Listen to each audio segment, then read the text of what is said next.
Hello friends, क्या आप जानते हैं आरबीसी यानी जो इरिथ्रोसाइट है हमारी बॉडी में क्या काम करती है, हमारे ब्लड के अंदर इसका क्या रोल है। तो हम यहाँ पढ़ेंगे कि ये बहुत इंपॉर्टेंट है हमारे लिए। अगर इसकी कमी हो जाए तो हमें खून की कमी हो जाएगी और हमें थकान महसूस होगी।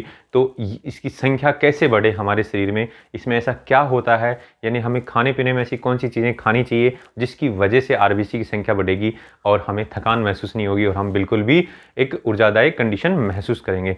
तो फ्रेंड्स, आज की क्लास का जो टॉपिक है आरबीसी, ये यहाँ से बहुत सारे इंपॉर्टेंट क्वेश्चन आते हैं इन एग्जाम्स के लिए। जनरल साइंस के पॉइंट ऑफ व्यू से बहुत सारे क्वेश्चन यहाँ पर बनते हैं।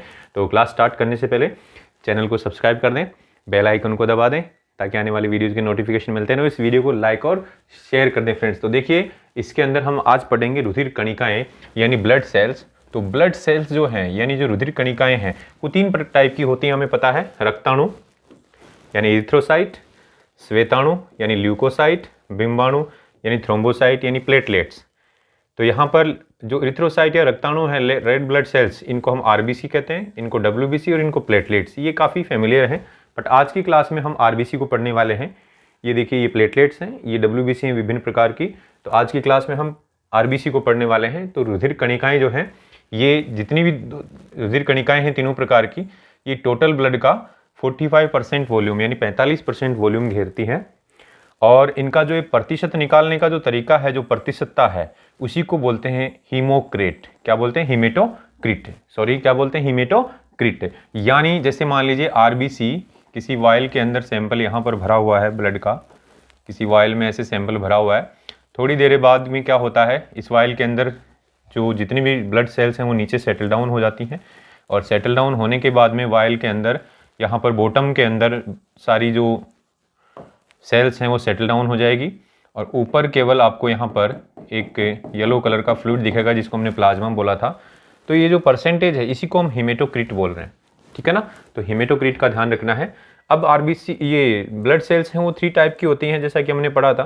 तो 3 टाइप कौन कौन से फ्रेंड्स यहाँ पर? तो बोले इरिथ्रोसाइट यानी आरबीसी, ल्यूकोसाइट यानी डब्ल्यूबीसी और बिंबाणु। तो यहाँ आज की क्लास में हम क्या पढ़ने वाले हैं? रक्ताणु को यानी आरबीसी को यानी इरिथ्रोसाइट्स को। तो आरबीसी कुछ देखने में ऐसे दिखते हैं, देखो ब्लड वेसल के अंदर ब्लड के साथ में जा रही हैं, ये आरबीसी हैं, ये आरबीसी है। तो यहाँ देखने में इस तरीके से होती है। तो जितनी भी रक्त कोशिकाएं हैं यानी टोटल जो ब्लड सेल्स हैं उनका 90%, 99% यानी टोटल जो ब्लड सेल होती हैं उनका कितना परसेंट होती हैं आरबीसी? बोले 99% यही होती हैं। यानी इतना इनका पॉपुलेशन होता है, इतना इनका नंबर होता है। अब आरबीसी को हम देख रहे हैं यहाँ पर, तो इसकी आकृति आपको कैसे दिख रही है? बोले आकृति यहाँ पर इसको सामने से देख रहे हैं तो देखो वर्ताकार दिख रही है, साइड से देख रहे हैं तो उभयावतल, यानी कहने का मतलब उभयावतल का मीनिंग है कि दोनों सतह पे गड्ढे हैं, ठीक है ना। और वैसे देखें तो डिस्कोइड शेप में है। तो यहाँ आकृति की अगर बात करें यानी शेप की बात करें तो वर्ताकार होती है यानी सर्कुलर होती है, डिस्क रूपी होती है और उभयावतल होती है। यहाँ देख सकते हैं इस तरीके से दिखेगी। अब इसके साइज की, आकार की बात करें तो साइज अगर हम देखें तो बच्चों यहाँ पर साइज का देखेंगे तो देखिए, साइज का मतलब एक तो इसका व्यास, यानी ये वर्ताकार है तो इसका जो व्यास है वो कितना है, यहाँ से लेके यहाँ तक कितना व्यास है। और मोटाई, मोटाई यानी ये जो थिकनेस है, यहाँ ये जो थिकनेस दिख रही है ये कितनी है, ये कितनी है, और व्यास कितना है, ये दोनों चीज़ें। तो यहाँ पर जो व्यास है वो तो कितना है, 7 से 8 माइक्रोमीटर है, और जो मोटाई, जो थिकनेस है वो 2 माइक्रोमीटर है। यानी आरबीसी काफ़ी छोटी होती है। तो हम कह सकते हैं मानव शरीर की ये सबसे छोटी कोशिका है। मानव शरीर की सबसे छोटी कोशिका, मानव शरीर की सबसे छोटी कोशिका कौन सी है? स्मॉलेस्ट सेल कौन सी है? आरबीसी होती है, ठीक है। अब यहाँ पर संख्या की बात करें, हमारे ब्लड में इसका काउंट कितना होता है? अगर गिनेंगे तो कितने आएंगे? बोले बहुत ज़्यादा। अभी बोला था ना 99% है, तो बोले 40 से 45 लाख प्रति घन मिलीमीटर, यानी प्रति क्यूबिक सेंटीमीटर, सॉरी घन मिलीमीटर का मतलब है प्रति क्यूबिक एमएम, इतना जो ब्लड होता है। यानी क्यूबिक एमएम मतलब ये है कि 1 ml का भी 1000 पार्ट है। ये 1 ml का भी कितना पार्ट है? 1000, 1000वां भाग। तो 1 ml का भी 1000वां भाग छोटा सा होता है। तो उसके अंदर आरबीसी कितनी है? 45 से 55 लाख प्रति घन मिलीमीटर ब्लड में। अब इनका एक जीवन काल भी होता है भाई, ये बनती हैं तो एक निश्चित लाइफ स्पान होता है और 120 दिन कितना होता है फ्रेंड्स? 120 डेज इनका लाइफ स्पान होता है। ये डेटा है, सारे के सारे क्वेश्चन आते हैं इन जनरल साइंस के पॉइंट ऑफ व्यू से, सारे ही अपने आप में क्वेश्चन हैं। अब इसका जो निर्माण कहाँ पर होगा, फॉर्मेशन कहाँ होगा, तो हमें जानते हैं अस्थि मज्जा में यानी बोन मेरो में होता है। लेकिन भ्रूणावस्था के अंदर जो पहली आरबीसी बनती है, भ्रूणावस्था में यानी एम्ब्रियोनिक लाइफ के अंदर जो पहली आरबीसी बनती है वो कहाँ पर बनती है, तो दोस्तों आपको ध्यान रखना है यकृत यानी लीवर के अंदर फर्स्ट आरबीसी बनती है भ्रूणावस्था में। तो इसलिए आपको ये इंपॉर्टेंट है, यह भी आपको ध्यान रखना है। अस्थि मज्जा में इसका निर्माण होता है, ये भी ध्यान रखना है। अब देखिए इसकी निर्माण अस्थि मज्जा में हो रहा है, तो निर्माण प्रक्रिया जो है, इसका जो फॉर्मेशन का जो प्रोसेस है उसको बोलते हैं इरिथ्रोपोइसिस। इरिथ्रोपोइसिस यानी इरिथ्रोसाइट इसको बोल रहे हैं। तो इरिथ्रोसाइट का जो फॉर्मेशन का जो प्रोसेस है, निर्माण की जो प्रक्रिया, उसको क्या बोलेंगे, इरिथ्रोपोइसिस। अब इरिथ्रोपोइसिस के लिए एक हार्मोन रिक्वायर्ड होता है, एक हार्मोन रिक्वायर्ड होता है, और उस हार्मोन का नाम क्या है, बोले इरिथ्रोपोएटिन। क्या नाम है दोस्तों, इरिथ्रोपोएटिन। यानी ऐसा हार्मोन जो इरिथ्रोपोइसिस करता है, यानी इरिथ्रोपोएटिन यानी आरबीसी के निर्माण के लिए उत्तरदायी जो हार्मोन है उसका नाम क्या है, इरिथ्रोपोएटिन है दोस्तों। तो इरिथ्रोपोएटिन नाम का हार्मोन किडनी से स्रावित होता है। ये कहाँ से आता है, बोले जो वृक्क होते हैं ना, यानी जो किडनीज, उनसे ये हार्मोन निकलता है, और ये हार्मोन क्या करता है, अस्थि मज्जा के अंदर यानी बोन मेरो में आरबीसी के निर्माण को प्रारंभ करता है। अब मान लीजिए इसकी संख्या कम हो जाए, आरबीसी का जो काउंट है लो हो जाए, तो उस कंडीशन को हम क्या बोलेंगे, एनीमिया यानी खून की कमी। भाई आरबीसी ऑक्सीजन को ले जाने का काम करता है, और अगर आरबीसी की संख्या कम हो गई तो ऑक्सीजन जाएगी नहीं, लंग्स से फेफड़ों से हर भाग तक ऑक्सीजन बहुत कम जाएगी, और उसकी वजह से क्या होने वाला है, बोले उसकी वजह से हमें थकान होगी, हम काम नहीं कर पाएंगे, हमें ऊर्जावान महसूस नहीं होंगे, हमें एनर्जी फील नहीं होगी। लेकिन संख्या अधिक हो जाए, किसी किसी में ज़्यादा हो जाती है, तब भी आप कह सकते हैं यहाँ पर क्या हो जाएगा, एक विशेष प्रकार का सिंड्रोम है पॉलीसाइथीमिया, यानी संख्या अधिक हो जाना, आरबीसी की संख्या सामान्य से अधिक हो जाना क्या कहलाता है, पॉलीसाइथीमिया। तो फ्रेंड्स इस स्लाइड में सारे जो लाइंस हैं वो सारे के सारे ही क्या हैं, वेरी फेमस क्वेश्चन हैं, एग्जाम्स में आए हुए हैं। अब हम आरबीसी के बारे में कुछ स्पेशल बातें करेंगे कि जो परिपक्व इरिथ्रोसाइट यानी जो मैच्योर आरबीसी होती है, मैच्योर आरबीसी में केंद्रक नहीं होता है, न्यूक्लियस है वो नहीं होता है, और अन्य कोशिकांग भी नहीं होते हैं। अभी हमने बोला कि जो किसके आरबीसी में, तो बोले हम मानव के लिए पढ़ रहे हैं, तो हम बात करेंगे कि जो स्तनधारी होते हैं, स्तनधारी यानी मेमल्स, मानव भी उसी में आ गया, मेमल्स जो हैं स्तनधारी हैं, सारे जंतुओं के जो आरबीसी होती है उसमें क्या नहीं होता है, केंद्रक भी नहीं होता है, अन्य कोशिकांग भी नहीं होते हैं। अन्य कोशिकांग यानी माइटोकॉन्ड्रिया, राइबोसोम, ये कुछ भी नहीं होते हैं। लेकिन यहाँ पर दोस्तों एक अपवाद है, अपवाद ये है कि जो ऊंट जो होता है वो स्तनधारी है, और लामा नाम का एक प्राणी है वो भी स्तनधारी है, यानी जो कैमल है, कैमल एंड जो लामा है, ये दोनों ही क्या हैं, बोले ये स्तनधारी हैं। क्या है, ये स्तनधारी हैं। तो इनके अंदर क्या होता है, केंद्रक उपस्थित होता है, इनकी आरबीसी में क्या होता है, केंद्रक जो न्यूक्लियस है वो पाया जाता है। तो दोस्तों यहाँ पर ये अपवाद काफ़ी फेमस है, लेकिन आपको ये ध्यान रखना है कि स्तनधारियों की जो आरबीसी है, इसमें मानव भी शामिल हो गया, उसकी आरबीसी में केंद्रक व अन्य कोशिकांग नहीं होते हैं। तो फिर इसके अंदर होता क्या है, भाई कोशिका है, और कोशिका के अंदर केंद्रक भी नहीं है, अन्य कोशिकांग भी नहीं है, तो बोले क्या होता है, बोले इसके अंदर हीमोग्लोबिन भरा होता है। क्या भरा होता है, हीमोग्लोबिन, और साथ में एक एंजाइम भी होता है जिसका नाम है कार्बोनिक एनहाइड्रेज। क्या नाम है, कार्बोनिक एनहाइड्रेज एंजाइम। तो दोस्तों यहाँ पर हीमोग्लोबिन और कार्बोनिक एनहाइड्रेज ये दो ऐसी चीजें हैं जो आरबीसी के अंदर हैं।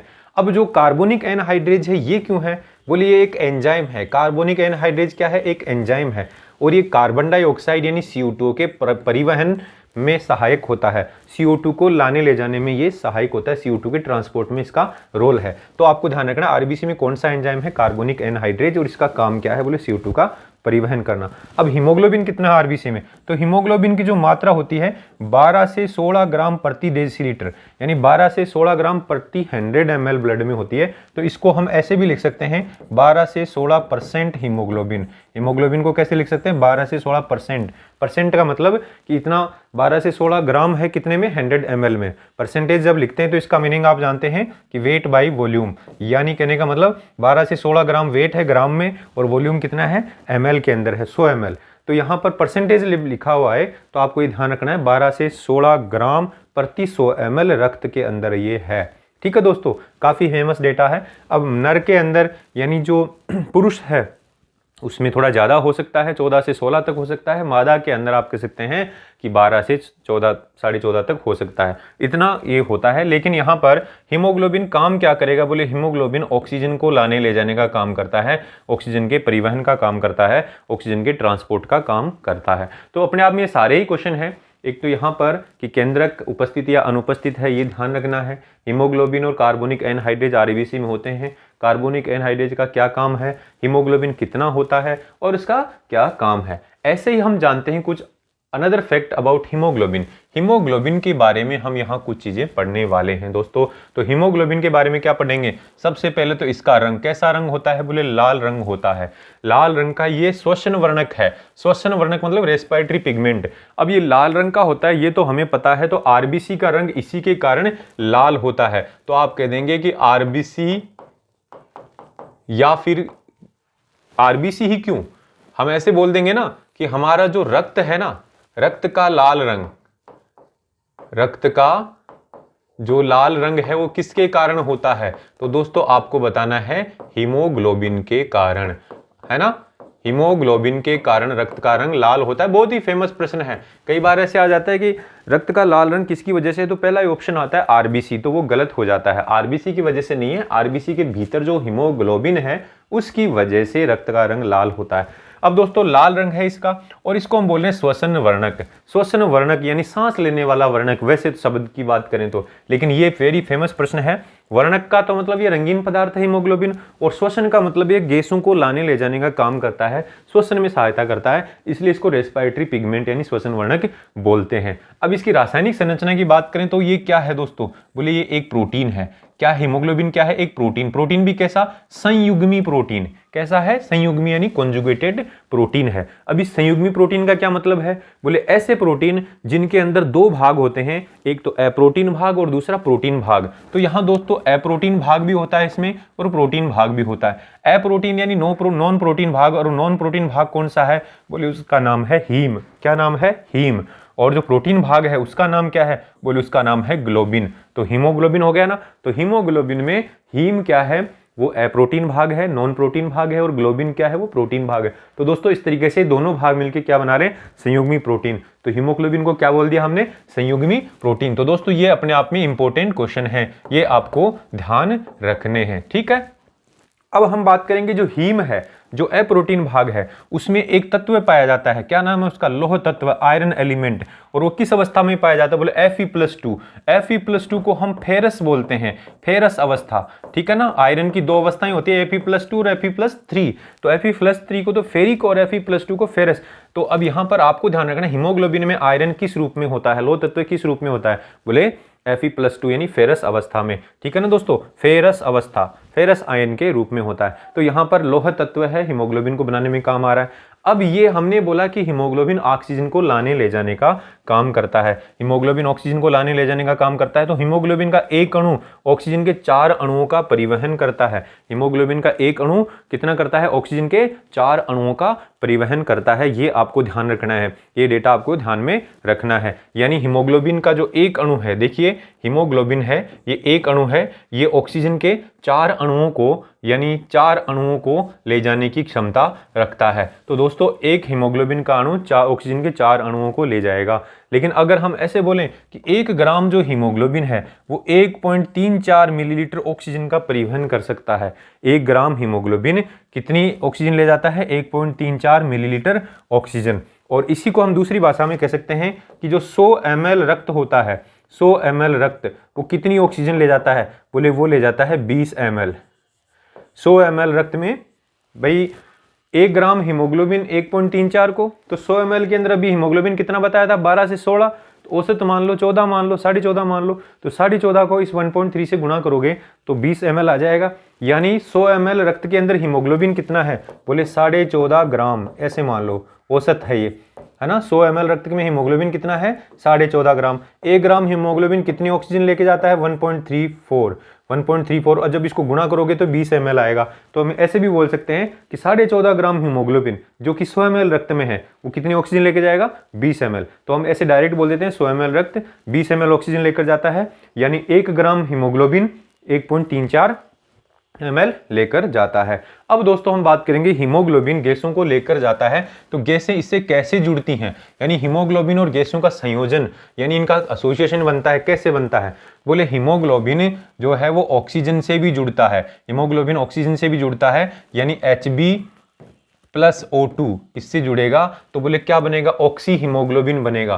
क्या बनेगा, HbO2 यानी इसको हम क्या बोल देंगे, ऑक्सी हीमोग्लोबिन। तो जब ऑक्सीजन हीमोग्लोबिन से जुड़ती है तो उस हीमोग्लोबिन को बोलते हैं ऑक्सी हीमोग्लोबिन। सामान्य सा शब्द है, याद रहेगा, लेकिन दोस्तों इन दोनों में कंफ्यूजन है। हीमोग्लोबिन जो है जब CO2 से जुड़ता है, कार्बन डाइऑक्साइड गैस से जुड़ता है तो कार्ब अमीनो हीमोग्लोबिन बनेगा।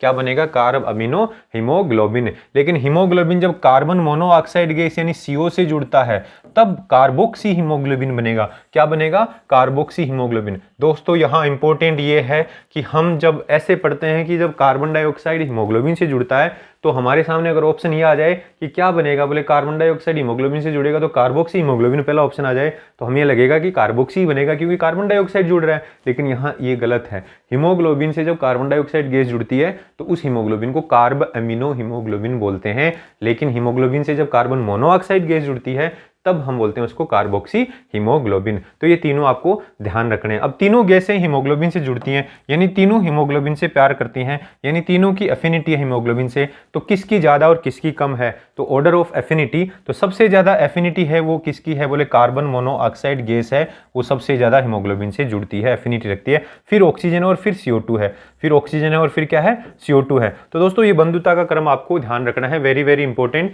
ये भी ध्यान रखना है। और कौन सा हीमोग्लोबिन बनता है ये भी ध्यान रखना है, तीनों ही इंपॉर्टेंट है। अब इसके बाद में चलते हैं कि आरबीसी का हमने जीवन काल बताया था 120 दिन, 120 दिन जीवन काल बताया था। 120 दिन के बाद में क्या होगा, बोले 100 दिन बाद में क्या होगा, आरबीसी का अपघटन होगा, आरबीसी डिस्ट्रॉय हो जाएगी। तो आरबीसी का अपघटन कहाँ होगा, बोले प्लीहा यानी जो स्प्लीन होती है उसमें, तिल्ली के अंदर स्प्लीन में, ठीक है ना। स्प्लीन को हमने प्लीहा को ब्लड बैंक भी कहा था, लेकिन वहीं पर अपघटन होता है। अपघटन होने से क्या होगा, बोले जो हीम भाग है वो टूटेगा और उससे क्या बन जाएगा, बोले पित्त वर्णक बन जाएंगे यानी बाइल पिगमेंट बन जाएंगे। और बाइल पिगमेंट हमें पता है बाइल जूस में हमने पित्तरस में पढ़े थे, तो वहां से पित्तरस में आ जाएंगे और यकृत द्वारा बाहर स्रावित कर दिए जाएंगे। तो पित्त वर्णक को तो हमने उत्सर्जी पदार्थ बताया था। ये क्या है दोस्तों, बोले उत्सर्जी पदार्थ हैं, तो ये काम के नहीं है, तो ये पित्तरस के माध्यम से बाहर चले जाते हैं, पित्तरस द्वारा या पित्तरस के साथ में उत्सर्जित हो जाते हैं, पित्तरस के साथ में क्या हो जाते हैं, उत्सर्जित दोस्तों। तो ये आपको ध्यान में रखना है। लेकिन जो पित्त वर्णक हैं वो यकृत में पित्तरस के द्वारा साथ उत्सर्जित हो जाते हैं, ये आपको ध्यान रखना है, और हीम के अपघटन से बनते हैं, हीम के अपघटन से बनते हैं। अब दोस्तों यहाँ पर हम बात करेंगे कि आरबीसी के अंदर एक विशेष गुण होता है, आरबीसी में एक स्पेशल कैरेक्टर होता है जिसको आपने सुना होगा, इरिथ्रोसाइट अवसादन दर, यानी इरिथ्रोसाइट सेडिमेंटेशन रेट, जिसको शॉर्ट में ESR बोलते हैं। ये ESR क्या है, बोले लेबोरेटरी में चेक किया जाता है ESR। और अवसादन दर का मतलब ये है कि यहाँ पर आपके सामने 2 टेस्ट ट्यूब रखी हुई हैं, इसमें एक के अंदर ब्लड रखा और इसमें आरबीसी जो है नीचे जल्दी से बैठ गई, यानी जितने भी कोशिकाएं वो नीचे जल्दी से बैठ गई, इसके अंदर बोले जल्दी से नहीं बैठी। तो यहाँ पर हम कह सकते हैं इसके अंदर जो रेट है नीचे बैठने का वो ज़्यादा है, यानी आरबीसी का जो अवसादन दर, सेडिमेंटेशन, नीचे बैठने का जो दर है वो ज़्यादा है, और यहाँ पर जो है दोस्तों वो कम है ना। यहाँ फास्ट है, यहाँ स्लो है। तो दोस्तों यहाँ पर हम देख रहे हैं कि यहाँ पर तो देखो इतना सा ही बैठा है और इसमें बोले इतना बैठ गया है, तो अवसादन दर किसका ज़्यादा है, बोले अवसादन दर इसके अंदर ज़्यादा है। ठीक है दोस्तों, इसमें अवसादन दर ज़्यादा है। तो अवसादन दर क्या बताती है, बोले संक्रमण में सोच को दर्शाता है। हमें कोई संक्रमण हो जाए किसी सूक्ष्म जीव का, यानी बैक्टीरिया का, वायरस का, तो इन्फेक्शन को दर्शाता है। साथ में इन्फ्लामेशन यानी अंदर कोई इन्फ्लामेटरी रिएक्शन हो रही है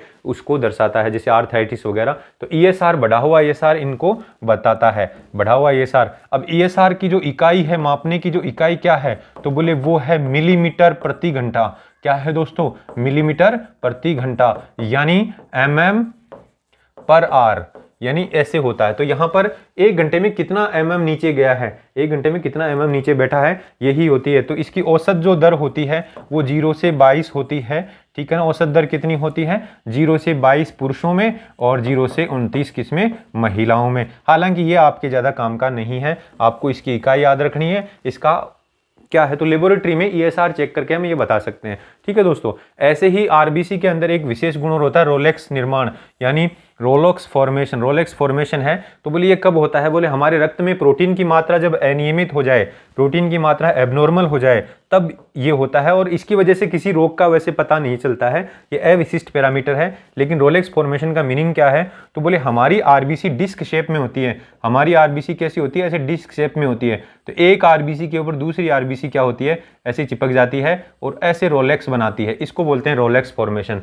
दोस्तों इसको क्या बोलते हैं, रोलेक्स फॉर्मेशन। तो ऐसी सतह होने की वजह से क्या है, वो चिपक जाती हैं। लेकिन ये चिपकती कब है, बोले रक्त के अंदर प्रोटीन की मात्रा अनियमित हो जाए, एबनॉर्मल हो जाए तब। लेकिन ये किसी विशेष रोग को इंडिकेट नहीं करती है, ये अविशिष्ट पैरामीटर है, नॉन स्पेसिफिक है। यहाँ पर ये किसी रोग की ओर इशारा नहीं करती, लेकिन अवसादन दर है वो जरूर बताती है कि संक्रमण या इन्फ्लामेशन हो गया है। तो दोस्तों यहाँ पर देखा आपने कि आरबीसी के बारे में हमने बहुत इंपॉर्टेंट चीजें पढ़ी, बिकॉज यहाँ पर आरबीसी जो है ना काफी फेमस टॉपिक है और जनरल साइंस के पॉइंट ऑफ व्यू से बहुत सारे एग्जाम्स में इनसे रिलेटेड क्वेश्चन आते हैं। तो दोस्तों वीडियो को ज्यादा से ज्यादा लाइक और शेयर करो, और साथ में चैनल को, साइंस ऑन वाईफाई चैनल को आप सब्सक्राइब कर दें, ताकि आने वाले वीडियोज की नोटिफिकेशन आपको मिलते रहें। और दोस्तों ऐसे ही रोजाना क्लास मिलती रहेगी, आप पढ़ते रहिए। मिलते हैं नेक्स्ट क्लास में। Thank you.